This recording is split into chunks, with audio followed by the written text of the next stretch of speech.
नमस्कार साथियों, स्वागत है आप सभी का आपके अपने इस यूट्यूब चैनल में। देखिए आज हम क्या करेंगे, आप सभी को पता है सामान्य मानसिक योग्यता का प्रैक्टिस सेट अभी ये चल रहा है, मतलब रीजनिंग का, ठीक ना। रीजनिंग का प्रैक्टिस सेट ये आपका चल रहा है, जो कि प्रैक्टिस सेट 4 है ये आपका।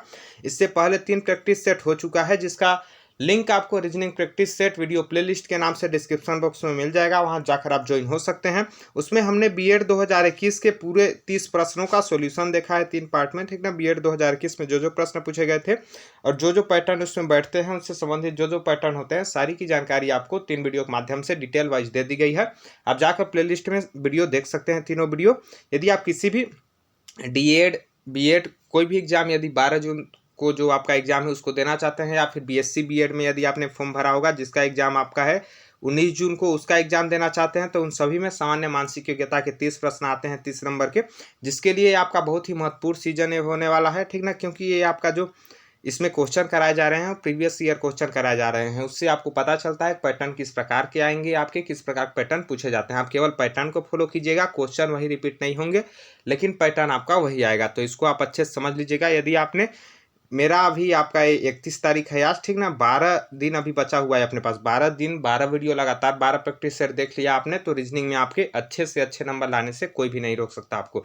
तो यदि आप अच्छे नंबर लाना चाहते हैं 30 नंबर में आपके सामान्य मानसिक योग्यता में वेटेज अच्छा लाना चाहते हैं, तो आप वीडियो लगातार कंटिन्यू देखिए, साथ में अपने दोस्तों के साथ शेयर कीजिए, ताकि जो जो खोज रहे हैं कि हम कहाँ से तैयारी करें रीजनिंग का, उन्हें यह जानकारी मिल सके। और चैनल पर नए हैं तो आप सब्सक्राइब कर लीजिएगा, बेल आइकन को ऑन कर लीजिएगा। इसका फायदा ये होगा कि मैं जब भी वीडियो अपलोड करूंगा नोटिफिकेशन आप सभी को मिल जाएगा।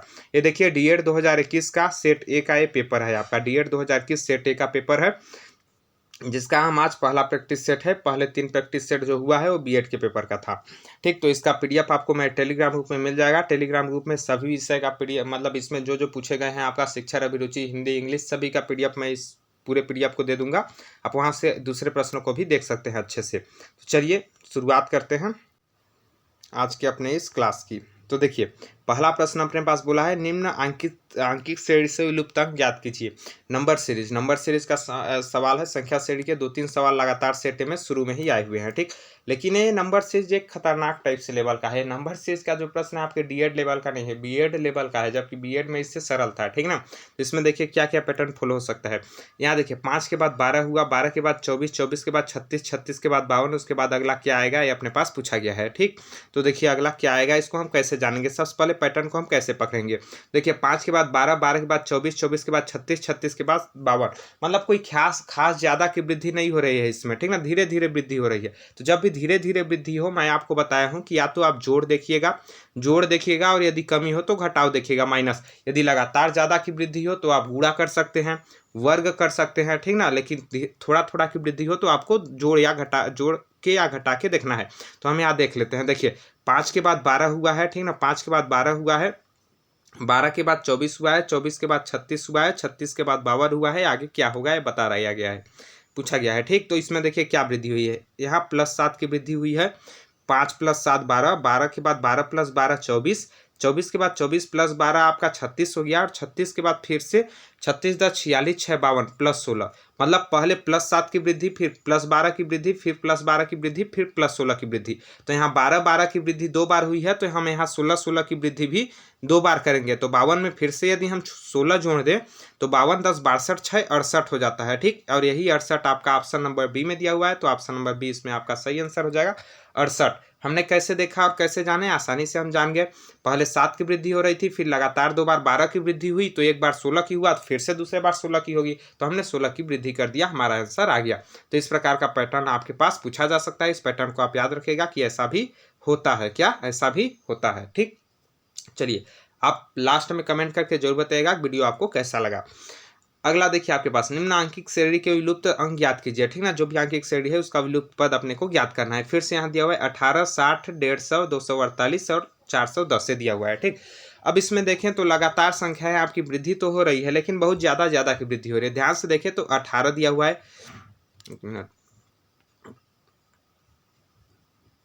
पहले आपका 18 दिया हुआ है, उसके बाद 60 दे दिया गया है, उसके बाद आपका 150 दिया गया है, उसके बाद 248 दिया हुआ है, फिर आपका 410 दिया हुआ है। तो संख्याएं बहुत ज़्यादा की वृद्धि हो रही है। वृद्धि तो मतलब धीरे धीरे ही हो रही है, लेकिन लगातार ज़्यादा की वृद्धि हो रही है। तो लगातार ज़्यादा की वृद्धि हो तो मैंने आपको बताया कौन कौन सा पैटर्न आपको फॉलो करना है, या तो गुणा हो रहा होगा या तो आपका वर्ग या घन हो रहा होगा। तो गुणा करें तो 18 का तो यहाँ कर सकते हैं, 18 या 54 बस 60, 60 या 180, लेकिन 150 के बाद 2 का भी गुणा करेंगे तो अपने पास 150 दूना 300 आ जाएगा।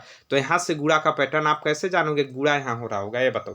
गुणा का पैटर्न यहाँ नहीं पता चल रहा है, तो हम क्या करेंगे यहाँ ध्यान से देखिए। हम देखते हैं हम कोई ना कोई का वर्ग हो रहा होगा। जैसे इसको देखिए 18 को हम क्या लिख सकते हैं, 18 को लिख सकते हैं 4 की घात 2 प्लस 2, मतलब 4 चक्को 16 और 16 2 18, क्या 4 चक्को 16 और 16 2 18। इसी प्रकार से यदि हम 60 को लिखना चाहे तो 8 अठैया 64, 8 का वर्ग 64 में 4 घटा देते हैं तो अपने पास क्या निकल कर आता है 60 आता है, ठीक ना। मतलब 4 की घात 2, 4 चक्को 16 2 18, यहाँ 8 अठैया 64, 64 में 4 घटा देते हैं तो 60, मतलब यहाँ 4 का गुणा हुआ, 4 दूना 8 और यहाँ 2 प्लस हुआ, फिर 4 माइनस हुआ। अब यहाँ 4 दूना 8 हुआ तो फिर से यहाँ 4 तिया 12 हो रहा है, क्या हमको चेक करना है। मतलब 12 का वर्ग कितना होता है, 12 12 में 144, अब 144 प्लस 6 150, आपका 144 प्लस 6 कितना हुआ 150 हुआ, ठीक ना। तो यहाँ देखिए +2 की वृद्धि, फिर -4, अब क्या हो रहा है देखिए यहाँ +2 फिर -4 फिर +6, अब फिर से -8 होगा, फिर +10 होगा, ऐसे होगा। और यहाँ 4 एकम 4, फिर 4 दूना 8, 4 तिया 12, अब आगे आपका 4 चक्को 16 होगा इसमें, फिर यहाँ 4 पंचे 20 होगा, यहाँ 410 है, 4 पंचे 20 होगा, ठीक ना। उसके बाद यहाँ क्या हो जाएगा 4 छंग 24 हो जाएगा, क्या होगा 4 छंग 24 हो जाएगा। यदि हमने 2 को भिड़ा लिया तो पूरा भिड़ाने की अपने को जरूरत भी नहीं है। यदि 2 3 हमने 3 पैटर्न देख लिया, 18 का देखा हमने, ठीक ना, उसके बाद 60 का देखा, उसके बाद 150 का देखा। जब ये दोनों आपस में ये तीनों भिड़ रहे हैं तो ज़्यादा लंबा अपने को टाइम खराब करने की जरूरत नहीं है। हम डायरेक्ट लास्ट आंसर में इस पैटर्न को फॉलो कर देते हैं, अपना आंसर आ जाएगा। देखिए और क्या करेंगे, यहाँ +2 हुआ है, फिर -4, फिर +6, फिर -8 यहाँ करेंगे, फिर यहाँ +10 करेंगे, फिर यहाँ क्या करेंगे -12, क्या करेंगे -12, ठीक। तो अब हम 24 का वर्ग -12 कर लेते हैं, उसके बाद यहाँ देख लेते हैं क्या आता है और अपने को ऑप्शन में दिया हुआ है कि नहीं वो भी पता चल जाएगा। तो 24 का वर्ग यदि हम करते हैं -12 करते हैं तो 24 का वर्ग कितना होता है, 24 24 आपका कितना होता है, 24 चक्को 96 का 6, 24 दूना 48 9 576 -12, 576 -12 करेंगे तो अपने पास 564 निकल कर आएगा, ठीक 564, जो कि ऑप्शन नंबर सी में दिया हुआ है। यहाँ देखिए ऑप्शन नंबर सी में 564, ऑप्शन नंबर सी आपका सही आंसर हो जाएगा। तो मैं आपको बताया कि इसका लेवल जो है नंबर सीरीज का ना वो खतरनाक टाइप से लेवल है, मतलब लेवल को बहुत अच्छा पूछा गया है, डीएड टाइप का लेवल नहीं है आपका, डीएड से ऊपर ले, बीएड में भी इस प्रकार के प्रश्न आपको नहीं देखने को मिले होंगे। तो आप इसको देख के जाइए, इस प्रकार का भी पैटर्न होता है और समझिए आपके लिए काम देगा आप जब एग्जाम देने जाएंगे 12 जून को। तो आप बीएड का एग्जाम दोगे फिर भी लाभदायक है, बीएससी बीएड का दोगे फिर भी लाभदायक है, पैटर्न आपको पता चलता है किस प्रकार से पूछे जाते हैं व्यापम के द्वारा एंट्रेंस एग्जाम में। अगला देखिए अपने पास है निम्नलिखित अंकित श्रेणी से विलुप्त पद ज्ञात कीजिए, ये भी नंबर श्रेणी है आपका, ठीक। इंग्लिश वाले यहाँ से देख सकते हैं विलुप्त श्रेणी को मिसिंग नंबर बोला जाता है। अगला देखिए अपने पास है 2 6 फिर 20 है, फिर क्वेश्चन मार्क, फिर 110, फिर 156, फिर 272। अब इसको हम कैसे करेंगे, इसको भी ध्यान से समझिए कैसे करेंगे। इसमें यदि देखिए हम संख्याएं लगातार बहुत ज़्यादा वृद्धि हुई है, क्या बहुत ज़्यादा वृद्धि हुई है, जैसे हम देखें तो 2 है, फिर 6 हुआ है, 6 के बाद आपका 20 हुआ है, 20 के बाद आपका क्वेश्चन मार्क है, फिर आपके पास 110 हुआ है, फिर 156 हुआ है, फिर 272 हुआ है। इसमें भी संख्याएं बहुत ज़्यादा की वृद्धि हुई है। अब यहाँ ध्यान से एक बात समझिए कि वृद्धि तो ज़्यादा की हुई है, लेकिन यदि हम यहाँ गुणा करते जाएं तो क्या गुणा में अपने पास आंसर आएगा, क्यों 110 के बाद 156 हुआ है, तो 110 का गुणा यदि हम 2 बार भी करते हैं तो 156 से ज़्यादा आएगा, एक बार में हो सकता है। 156 के बाद 272, इसमें भी यदि हम गुणा करते हैं तो यह पैटर्न फॉलो नहीं होगा। तो अपने को वर्ग ही देख के छांटना है कि वर्ग का ही कोई पैटर्न फॉलो हो रहा होगा, ठीक ना, क्योंकि जोड़ में तो बहुत लंबा लंबा जोड़ा जाएगा, ठीक ना। तो वर्ग इसका भी हम करते हैं, कैसे करेंगे यहाँ ध्यान से समझिए। 2 के बाद 6 हुआ है, तो इसको हम यदि करें 2 की घात 2 प्लस 2, मतलब 2 दूना 4 प्लस 2 6 हुआ, 2 दूना 4 प्लस 2 6। अब उसके बाद यदि हम यहाँ करें, यहाँ 20 के लिए हम क्या कर सकते हैं, 4 की घात 2 प्लस 4, 4 चक्को 16 4 20, 4 चक्को 16 4 20, मतलब 2 का वर्ग किए उसमें 2 जोड़ दिए, 4 का वर्ग किए उसमें 4 जोड़ दिए, तो अपने पास 20 आ गया। जैसे 2 का वर्ग किए 2 जोड़ दिए तो 6 आ गया, 4 का वर्ग किए 4 जोड़ दिए तो 20 आ गया। अब आगे हम क्या कर सकते हैं इस क्वेश्चन मार्क की जगह, आगे हम 2 के बाद 4 हुआ, 4 के बाद 6 होगा तो हम 6 करेंगे 6 का वर्ग, और यहाँ 2 है, यहाँ समझिए आपके यहाँ 2 है, ठीक, उसके बाद यहाँ 4 हुआ है। अब यहाँ क्या करेंगे, +6 कर देंगे। तो 6 की घात 2 + 6 मतलब 6 छंग 36 और +6। अब 36 और 6 जोड़ेंगे तो कितना होगा अपने पास, 36 6 42 होता है। तो कितना होगा, 42 होगा। 36 6 42, तो 42 ऑप्शन नंबर ए में दिया हुआ है। देखिए ऑप्शन नंबर ए आपका सही और करेक्ट आंसर हो जाएगा 42। यह पैटर्न आपका फॉलो हो रहा है। आगे अपने को चेक करने की जरूरत नहीं है, आगे चेक करेंगे तो अपना समय खराब होगा, बाकी कुछ नहीं होगा। क्योंकि शुरू में अपने को यदि पैटर्न मिल गया तो आगे चेक करने की जरूरत नहीं होती। यदि शुरू में पैटर्न नहीं मिला तब आगे अपने को चेक करना पड़ता है। तो इस प्रकार से हम इसको आसानी से बता सकते हैं। आपका ऑप्शन नंबर ए सही आंसर हो जाएगा। चलिए अगला प्रश्न देखते हैं। चौथा प्रश्न अपने पास, यदि कोरोना को CORONA को कुटबद्ध में ONACOR लिखा जाता है और MURULA मतलब मारूला को कुटबद्ध में क्या लिखा जाएगा। तो जब भी इस प्रकार से इसको ए लिखा जाता है, इसको क्या लिखा जाएगा बोला जाए, तो आपको कैसे करना है, इसको आराम से अपने रफ कार्य में नीचे लिख लेना है।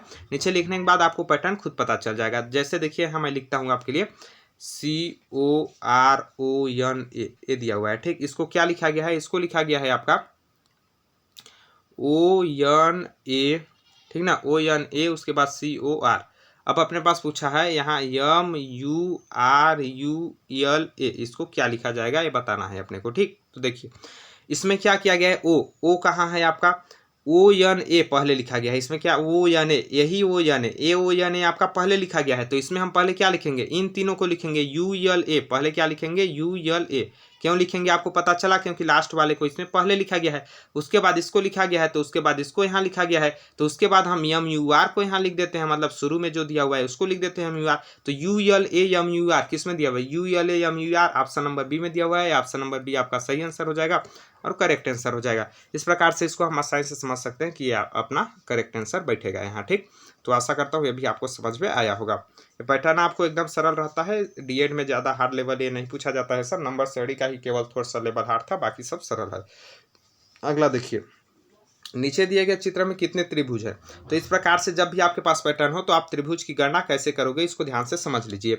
इसके लिए आपको एक बेसिक थोड़ा सा आना चाहिए, उसको मैं बता देता हूं। जैसे मान लीजिए आपके पास इस प्रकार से कोई वर्ग हो और इस प्रकार से दिया गया हो, तो इसमें आपको क्या करना होता है, इसमें आपको गिन लेना होता है कितने डब्बे बन रहे हैं। 1 2 3 4 5 6 डब्बा इसमें बन रहा है। तो इसमें यदि त्रिभुज की संख्या निकालनी हो तो क्या करेंगे, जितने डब्बा बन रहा है उसका गुणा 2 करेंगे, तो 6 गुणा 2 मतलब 12, तो 12 इसमें बनेगा। उसी प्रकार से देखिए इसमें केवल लाइनों की संख्या में वृद्धि कर दी गई है। इस प्रकार से जो ये लाइन है इनकी संख्या में ऐसे ऐसे करके वृद्धि कर दी गई है, बाकी सेम पैटर्न है। तो इसको भी हम क्या करेंगे, इसको भी हम गिन लेंगे कि इसमें कितने लाइन बन रहे हैं अपने पास, ठीक। तो यहाँ गिन लेते हैं 1 2 3 4 5 6 7 8 9 10 11 12 13 14 15 16, कितने लाइन बन रहे हैं 16। आप इसको अच्छे से गिन लीजिएगा, चूंकि मैं मतलब छोटा है तो यहाँ लिखते नहीं बन रहा है, लेकिन इसमें टोटल कितने लाइन, इस प्रकार कितने खाने बने हुए हैं, खाने आपके 16 हैं। कितने खाने हैं, 16 हैं। इसको आप अच्छे से गिन लीजिएगा। इसको देखिए इस प्रकार से आप जूम करके अच्छे से गिन सकते हैं कितने खाने बन रहे हैं। इसमें 16 खाने बन रहे हैं। जब 16 खाने बन रहे हैं तो इसमें त्रिभुज की संख्या कितनी हो जाएगी, 16 गुणा 2, 16 गुणा 2 मतलब 32। तो ऑप्शन नंबर सी में दिया हुआ है, देखिए ऑप्शन नंबर सी सही आंसर हो जाएगा 32। जब भी इस प्रकार का पैटर्न हो आपको खानों की संख्या गिन लेना है, उसमें गुणा 2 कर देना है, आपका आंसर निकल कर आ जाएगा। चलिए अगला प्रश्न देखते हैं। इसमें भी देखिए आपके पास त्रिभुज की संख्या ज्ञात कीजिए बोला है। तो त्रिभुज, अब एक बात आप गौर कीजिएगा कि त्रिभुज की संख्या गिनने के लिए आपके पास 1 या 2 प्रश्न जरूर आएंगे इस बार भी, ठीक, क्योंकि पिछले बार 2 प्रश्न आए हुए हैं। वर्ग की संख्या गिनने के लिए भी आ सकता है, ठीक। तो आपको पता होना चाहिए कि यह पैटर्न आपको इसमें फॉलो होता है, तो ये आपका आएगा करके। तो देखिए इसमें हम त्रिभुज कैसे निकालेंगे, तो इसके लिए मैं आपको इसका भी बेसिक बताता हूँ। जैसे देखिए अपने पास ये मान लीजिए एक चित्र है और इसमें इस प्रकार से 2 लाइन दिया हुआ है, ठीक, 1 लाइन दिया हुआ है। तो इसमें त्रिभुज कितनी होती है, इसमें त्रिभुज निकालने के लिए हम इन दोनों खानों को गिन लेते हैं। 1 2, कितने खाने हुए 2, तो जितने खाने हुए उतना गुणा 1 वृद्धि कर दीजिए। जैसे 2 खाने हुए तो 2 गुणा 3 कीजिए, बट्टे में 2 कीजिए, या फिर इसको ऐसे भी कर सकते हैं, या फिर जितने भी खाने हो रहे हैं उन सभी को जोड़ दीजिए। जैसे 1 और 2 खाने हो रहे हैं तो 1 + 2 कर दीजिए, आपका 1 और 2 3 होता है, ठीक। तो इसमें कितने त्रिभुज हो जाते हैं, आपके 3 त्रिभुज हो जाते हैं। ये सूत्र होता है, इसको आप याद भी कर सकते हैं। एक त्रिभुज ए बना, एक त्रिभुज ए बना और एक त्रिभुज आपका ए बन जाएगा बड़ा वाला, ठीक। तो इसमें 3। इसी प्रकार से इसमें देखिए यहाँ तक जो आपका दिया हुआ है, यहाँ तक ये एक इसी प्रकार का पैटर्न है, फिर यहाँ से यहाँ तक ये नीचे इसी प्रकार का पैटर्न है। यही पैटर्न आपके यहाँ फॉलो हो रहे हैं। तो इसको हम कैसे करेंगे, इसमें खानों की संख्या गिन लेंगे। मैं यहाँ इसको जूम कर देता हूँ। इसमें देखिए खानों की संख्या 1 2 3 4, कितने खाने हो गए? 4 खाने हो गए। नीचे में भी 1 2 3 4, 4 खाने हो गए। तो ऊपर का पहले निकाल लेते हैं, फिर नीचे का निकाल लेंगे। तो नीचे के लिए 4 + 3 + 2 + 1 कितना हो जाएगा? 4 3 7 2 9 1 10। नीचे भी इसी प्रकार से करेंगे, 4 + 3 + 2 + 1 करेंगे तो अपने पास 10 निकल कर आ जाएगा। और 10 + 10 यदि हम कर देंगे तो अपने पास 20 निकल कर आ जाएगा। तो इसमें कितने त्रिभुज हो जाएंगे आपके? 20 त्रिभुज हो जाएंगे, जो कि ऑप्शन नंबर ए में दिया हुआ है। यहाँ देखिए ऑप्शन नंबर ए आपका सही आंसर हो जाएगा, 20 त्रिभुज। इसमें कितने त्रिभुज हो गए आपके? 20 त्रिभुज हो गए। ऑप्शन नंबर ए आपका सही आंसर हो जाएगा। त्रिभुज इस प्रकार से आप गिन सकते हो। अगला देखिए, अगला प्रश्न है अपने पास 7वां प्रश्न। कौन सा अक्षर स्नातकोत्तर स्कूल शिक्षक के रूप में काम करने वाले परंतु शहरी क्षेत्र में रहने वाले को प्रदर्शित करता है? ठीक ना, जो शहरी क्षेत्र में अब क्या बोला है? स्नातकोत्तर स्कूल शिक्षक के रूप में काम करने वाले, मतलब स्नातकोत्तर, ये जो पैटर्न दिया हुआ है इसका मतलब है, जब ये चित्र दिया हुआ है ये है स्नातकोत्तर के लिए, और उसके बाद आपका ये जो त्रिभुज चित्र दिया हुआ है ये शिक्षक के लिए है। यहाँ साफ साफ इसको बताया गया है। और ये गोला दिया हुआ है वो है ग्रामीण क्षेत्र के लिए। ठीक, ग्रामीण क्षेत्र के लिए। अब अपने पास क्या पूछा है, इतना आप समझ गए होंगे। अब अपने पास पूछा है कि स्नातकोत्तर स्कूल शिक्षक के रूप में काम करने वाला हो, मतलब इस चित्र में भी हो, इस चित्र में भी हो, और आपका इस चित्र में भी हो। ठीक, परंतु शहरी क्षेत्र में रहने वाला प्रदर्शित करता हो, मतलब ये गोला जो है ग्रामीण क्षेत्र का इस गोले में ना हो। ठीक ना, इस गोले में ना हो, तो इसको आपको ऐसे इस प्रकार से मोड़ लेना है। मान लीजिए इसको आप ऐसे रंग दीजिए तो इसमें जो है वो नहीं दिखेगा आपका। और बाकी जो इन दोनों में है, जो इसमें भी है और इसमें भी है, मतलब वर्ग में भी है और त्रिभुज में भी है, वो कौन सा है? तो दोनों में आपका दिख रहा है बी। यहाँ ध्यान से देखिए, बी जो है इसमें दोनों में दिख रहा है। कलर यहाँ देखिए, ये बी जो है आपका इन दोनों में दिख रहा है, जो कि वर्ग में भी है त्रिभुज में भी है, और वही अपने पास पूछा है। तो ऑप्शन नंबर बी इसमें सही आंसर हो जाएगा। आसानी से इसको इस प्रकार से निकाल सकते हैं। थोड़ा सा लॉजिक लगाने की जरूरत है, इससे सरल कोई प्रश्न ही नहीं होता यदि आपने लॉजिक लगा लिया तो। अगला देखिए,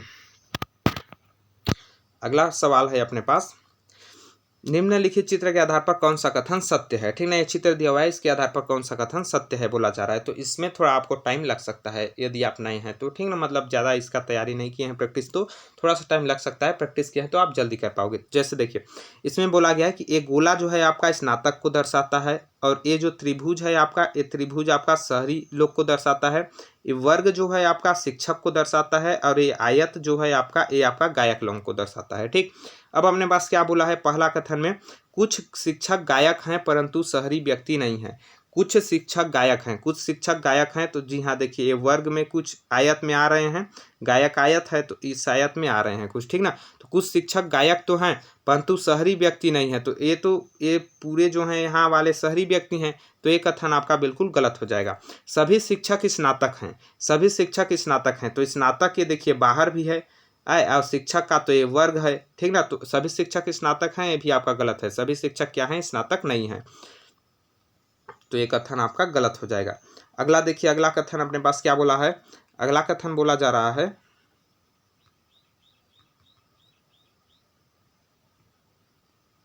कुछ गायक स्नातक के साथ साथ शिक्षक भी हैं। ठीक ना, कुछ गायक जो हैं स्नातक के साथ साथ शिक्षक भी हैं।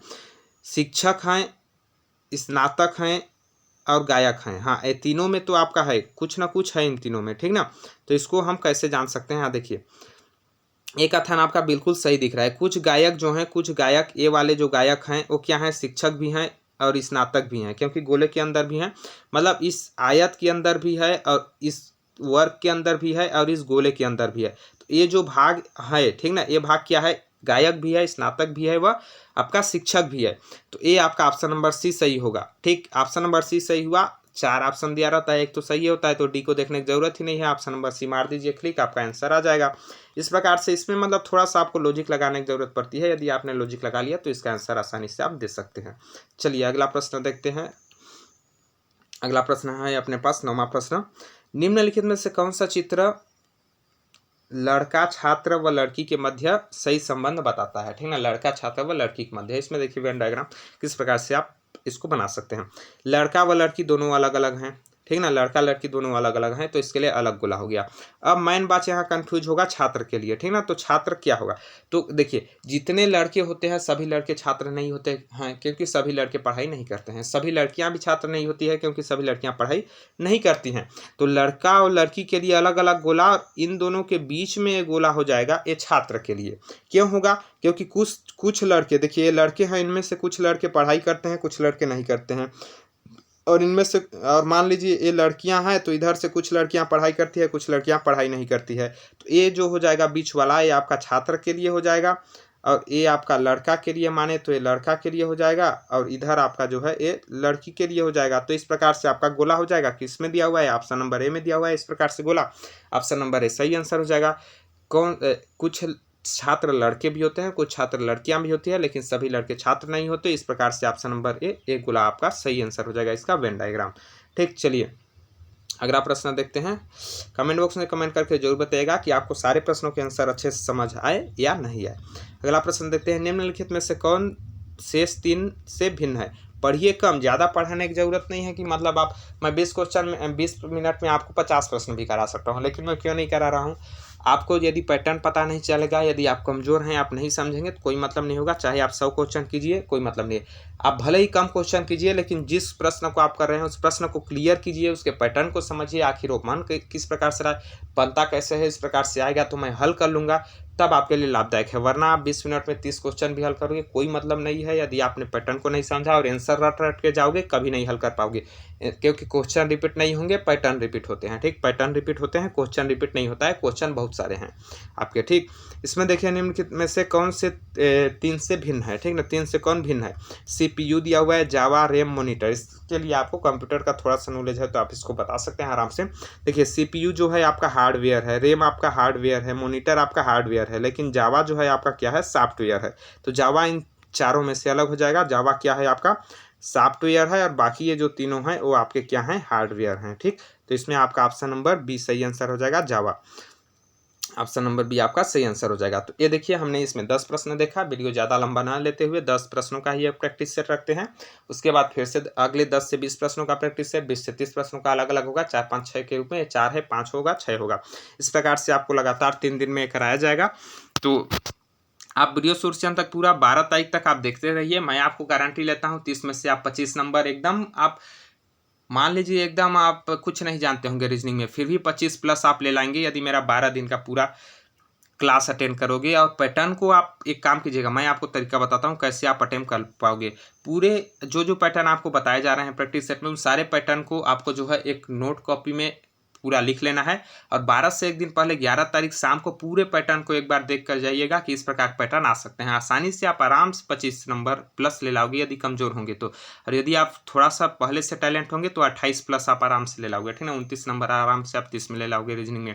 ठीक, और यदि इसमें आपने अच्छा वेटेज बना लिया, अच्छा नंबर प्राप्त कर लिया, तो आपको आराम से मिल जाएगा गवर्नमेंट कॉलेज। ठीक ना, यदि आप क्योंकि वो सब शिक्षा अभिरुचि वो सब आप अपने ऊपर है, जितना तैयारी करना चाहें कर सकते हैं बुक से। ठीक, लेकिन रीजनिंग जो है जब तक आपको मार्गदर्शन अच्छे से नहीं मिलेगा, कोई पढ़ाएगा नहीं, तब तक अच्छे से समझ में नहीं आएगा। बाकी आप अपने से बुक से पढ़ सकते हैं, पढ़ना चाहें तो आशा करता हूँ वीडियो अच्छा लगा होगा। कैसा लगा कमेंट बॉक्स में कमेंट करके जरूर बताइएगा। अच्छा लगा होगा तो लाइक कीजिएगा, वीडियो को शेयर भी कीजिएगा सभी तक अपने दोस्तों के साथ जो भरे होंगे फॉर्म। ठीक, क्योंकि सबके लिए वीडियो लाभदायक है, उनको पता चलेगा। रीजनिंग से बहुत लोग डरते हैं, क्योंकि बहुत लोग को मजा भी आता है, तो आप मजा लीजिए, आराम से क्वेश्चन हल करोगे। जल्द मिलेंगे अगले वीडियो में, तब तक ले जय हिंद, जय भारत, जय छत्तीसगढ़।